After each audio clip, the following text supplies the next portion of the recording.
श्रोताओं नमस्कार। एक बार फिर से आप सबका स्वागत है कार्यक्रम विज्ञान जगत में। मैं हूं प्रवीण। आज के इस अंक में हम जानेंगे विज्ञान, तकनीक और पर्यावरण के क्षेत्र में इस सप्ताह हुए गतिविधियों के बारे में और सुनेंगे सुरक्षित और सुलभ दूरसंचार विषय पर भेंट वार्ता। लेकिन सबसे पहले विज्ञान, तकनीक और पर्यावरण के क्षेत्र में इस सप्ताह क्या कुछ हुआ जानते हैं शिवा राकेश से।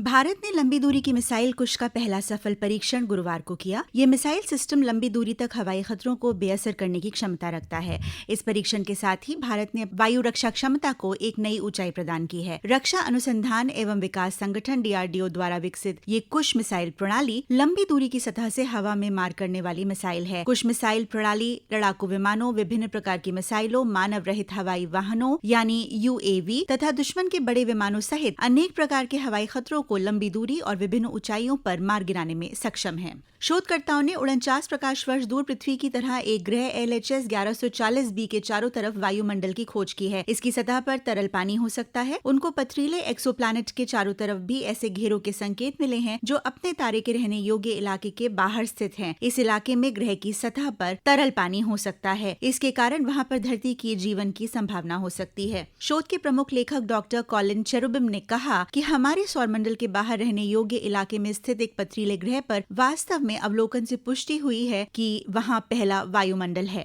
लखनऊ के बीरबल साहनी पुराविज्ञान संस्थान में आज 3 दिवसीय पृथ्वी 2026 the paleo science film festival of India एवं राष्ट्रीय पृथ्वी विज्ञान संचार संवाद का समापन हुआ। ये देश का अपनी तरह का पहला राष्ट्रीय आयोजन है जिसका उद्देश्य वृत्त चित्र फिल्मों और दृश्य माध्यमों के जरिए पृथ्वी विज्ञान को आम जन तक पहुँचाना है। महोत्सव के निदेशक प्रोफेसर महेश जी ठक्कर ने बताया कि पर्यावरण और जलवायु परिवर्तन जैसी वैश्विक चुनौतियों के दौर में प्रभावी विज्ञान संचार की आवश्यकता पहले से अधिक बढ़ गई है। इस आयोजन ने वैज्ञानिकों, फिल्म निर्माताओं, शिक्षकों, मीडिया कर्मियों और विद्यार्थियों को एक साझा मंच उपलब्ध कराया।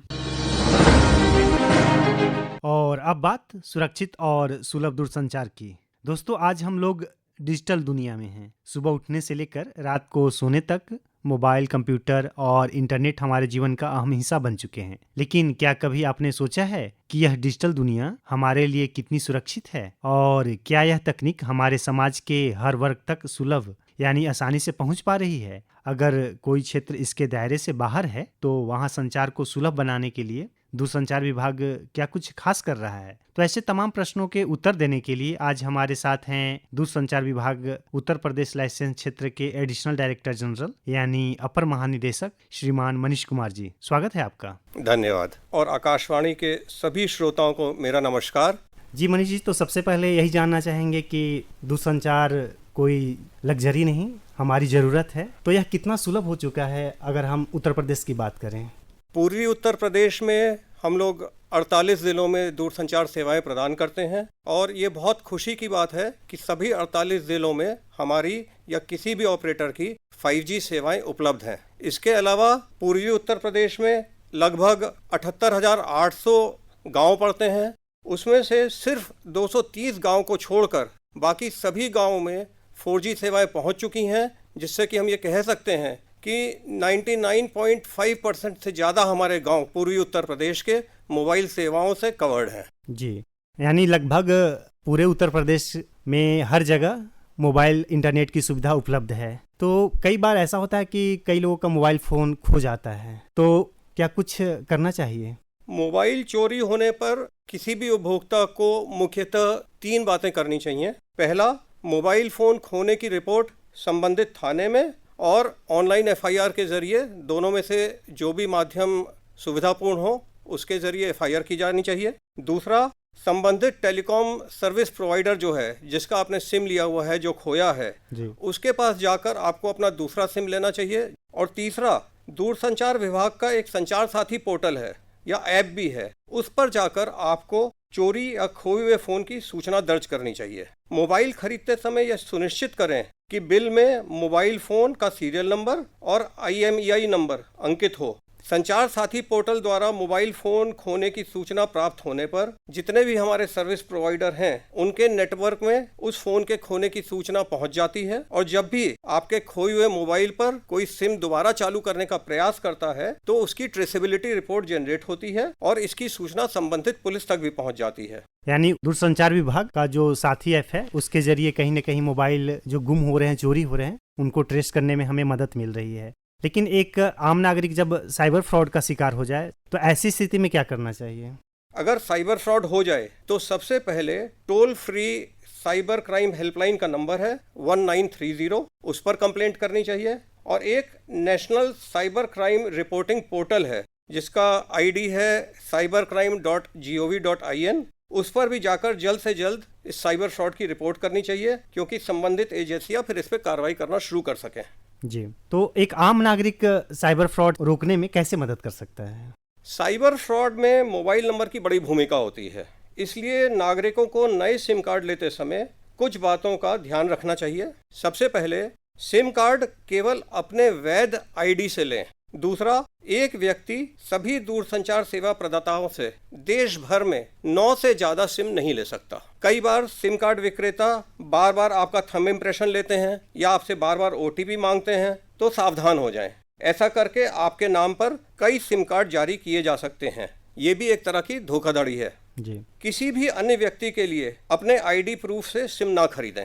दूसरे व्यक्ति को अपना सिम कार्ड इस्तेमाल ना करने दें। यदि उस सिम कार्ड का उपयोग किसी आपराधिक गतिविधि में होता है तो उसमें आपकी भी संलिप्तता मानी जाएगी। आकाशवाणी के माध्यम से सभी नागरिकों से अनुरोध है कि संचार साथी पोर्टल या ऐप पर जाकर अनावश्यक या अवैध रूप से जारी सिम कार्ड की रिपोर्ट कर उन्हें बंद करवाएं और साइबर फ्रॉड रोकने में भागीदार बने। जी, आजकल साइबर ठगी के मामले भी बहुत आ रहे हैं। जैसा कि आपने बताया कि आपके नंबर का दुरुपयोग किया जाता है। कई बार कस्टमर केयर नंबर, नकली बैंक हेल्पलाइन, फर्जी वेबसाइटों का भी इस्तेमाल बढ़ रहा है। तो ऐसे में आम नागरिक यह कैसे पहचाने कि जिस नंबर या वेबसाइट से उनसे संपर्क किया जा रहा है वह असली है या नकली? नागरिकों की सुविधा और सुरक्षा के लिए दूरसंचार विभाग ने संचार साथी पोर्टल पर ट्रस्टेड कॉन्टैक्ट डिटेल्स नामक एक उपयोगी सुविधा उपलब्ध कराई है। इस सुविधा के माध्यम से नागरिक बैंकों, वित्तीय संस्थानों और अन्य महत्वपूर्ण संस्थानों के आधिकारिक customer care number, toll free number, email ID और वेबसाइट की जानकारी एक ही स्थान पर प्राप्त कर सकते हैं। यदि किसी नागरिक को किसी नंबर से कॉल आती है या वह किसी कस्टमर केयर नंबर पर संपर्क करना चाहता है तो वह पहले ट्रस्टेड कॉन्टैक्ट डिटेल्स पर उस नंबर का सत्यापन कर सकता है। जी बिल्कुल, हमें उम्मीद है कि हमारे श्रोता इन बातों का ध्यान रखेंगे। और कई बार जब हम मोबाइल हैंडसेट खरीदते हैं तो उस समय क्या कुछ ध्यान रखना चाहिए? मोबाइल हैंडसेट खरीदते समय भी कुछ सावधानियां जरूर बरतनी चाहिए। केवल अधिकृत, जिसे हम कहते हैं ऑथराइज्ड IMEI वाला ही मोबाइल हैंडसेट खरीदें। मोबाइल हैंडसेट खरीदते समय *#06# डायल करके अपने IMEI की जांच कर लें और ये सुरक्षित कर लें कि मोबाइल हैंडसेट बिल पर लिखे IMEI से वो मिलान होता है। मोबाइल हैंडसेट खरीदते समय संचार साथी ऐप पोर्टल से प्राधिकृत IMEI की भी क्रॉस चेकिंग की जा सकती है। यदि मोबाइल हैंडसेट का उपयोग किसी आपराधिक गतिविधि में होता है तो उसमें आप पर भी संदेह हो सकता है। किसी दूसरे व्यक्ति को मोबाइल हैंडसेट अगर आप हस्तांतरित कर रहे हैं तो उससे उस मोबाइल हैंडसेट की सारी डिटेल्स, जिसमें कि उसका मेक, IMEI मॉडल लिखा हुआ है, उसकी रसीद जरूर प्राप्त कर लें, जिससे कि ये कंफर्म हो जाए कि आज की बात से वो हैंडसेट दूसरा व्यक्ति यूज़ करेगा। यह तो बात हो गई मोबाइल खरीदने की, लेकिन कई बार लोगों को यह जानकारी नहीं होती कि उनके नाम पर कितने मोबाइल नंबर जारी किए जा चुके हैं। तो क्या दूरसंचार विभाग कोई ऐसी सुविधा प्रदान करता है? हाँ, बिल्कुल ऐसी सुविधा है। दूरसंचार विभाग का जो संचार साथी पोर्टल है उसमें एक लिंक होता है, no mobile connections in your name, मतलब आपके नाम में कितने मोबाइल कनेक्शन चल रहे हैं उसकी जानकारी उपलब्ध होती है। इस सुविधा के माध्यम से कोई भी नागरिक अपने मोबाइल नंबर से लॉगिन करके यह जान सकता है कि उसके नाम पर कितने मोबाइल कनेक्शन जारी हैं। यदि सूची में कोई ऐसा मोबाइल नंबर दिखाई देता है जिसे उसने स्वयं नहीं लिया है या जिसका वह अब उपयोग नहीं कर रहा है तो वह उसी पोर्टल के माध्यम से उसकी शिकायत दर्ज कर सकता है। इसके बाद संबंधित दूरसंचार सेवा प्रदाता द्वारा आवश्यक जांच कर नियमानुसार कार्रवाई की जाती है। जी, आजकल जो मोबाइल नंबर पे मैसेजेज आ रहे हैं, SMS आ रहे हैं, उनके अंत में PST या G जैसे अक्षर दिखाई देते हैं, तो इनका क्या अर्थ होता है? इसमें साइबर ठगी और स्पैम SMS से नागरिकों को बचाने के लिए SMS की पहचान और अधिक स्पष्ट बनाया गया है। अब SMS का जो हेडर होता है उसके अंत में एक विशेष सफिक्स जोड़ा जाता है जिससे यह पता चलता है कि संदेश किस श्रेणी का है। जी, अब जैसे उसके अंत में अगर P लिखा होगा तो वो एक प्रमोशनल संदेश होता है, मतलब प्रचार या विज्ञापन संबंधी। अगर उसके एंड में S लिखा हुआ है तो वो सर्विस रिलेटेड है। सेवा से जुड़े गैर वित्तीय सूचना संदेश जैसे रिचार्ज, बिल या सेवा अपडेट। आखिरी में टी लिखा होता है तो वो ट्रांजैक्शनल होता है, बैंकिंग, ओटीपी या वित्तीय लेन देन से संबंधित महत्वपूर्ण संदेश। और अगर लास्ट में जी लिखा है तो वो गवर्नमेंट का होता है, सरकारी विभागों द्वारा भेजे गए अधिकृत संदेश। यह पहल साइबर धोखाधड़ी और स्पैम संदेशों से बचाव की दिशा में एक महत्वपूर्ण कदम है। जी, यानी कहीं ना कहीं इन संकेतों से, इन अक्षरों से हमें पता चल जाता है कि मैसेज कहाँ से जनरेट हुआ है। जैसा कि आपने बताया कि साइबर फ्रॉड में मोबाइल फ़ोन नंबर और हैंडसेट की बड़ी भूमिका होती है, तो इसके लिए क्या कोई सजा या दंड का भी प्रावधान है? नए दूरसंचार अधिनियम 2023 में छल, कपट या प्रतिरूपण से सिम कार्ड लेने पर 3 साल तक की सजा या 50 लाख रुपए तक का जुर्माना